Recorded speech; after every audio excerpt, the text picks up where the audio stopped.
And the darkness just keeps on going too. We have this. This is detailed findings regarding the AP investigation into how the U.S. tech firms enabled China's digital police state. This is a little different than the usual stuff that we continue to get fed.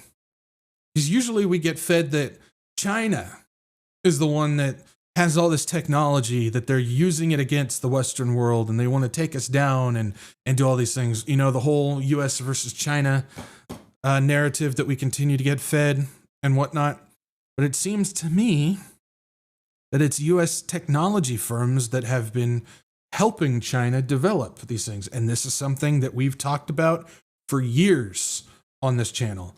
Is the fact is China is just as connected to the globalists as we are, and as Russia is, and as Europe is, and whatnot. And the technology that's being used in China, they're testing it. They're getting it ready. They're making these things happen so it can start spreading across the world. China's not against us. They are being orchestrated and puppeteered by the same evil beings that we are. And it's all in lockstep. It's all to get the same stuff off the ground and make it happen. And I mean, this isn't new. I mean, we go back in history. Before China, it was Germany, right?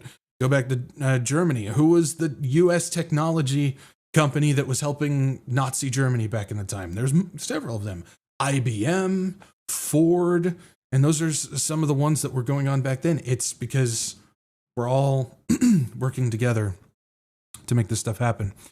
It says American tech companies, to a large degree, designed and built Chinese surveillance state, playing a far greater role in enabling human rights abuses than previously known. They sold billions of dollars of technology to the Chinese police, government, and surveillance companies, despite repeated warnings from U.S. Congress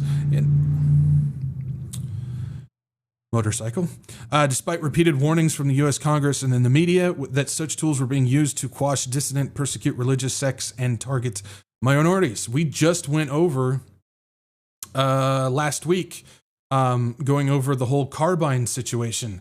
That code that is the ground floor of Carbine is the one that Eric Prince took and sold to China so they can go and hunt down the Uyghurs in the region.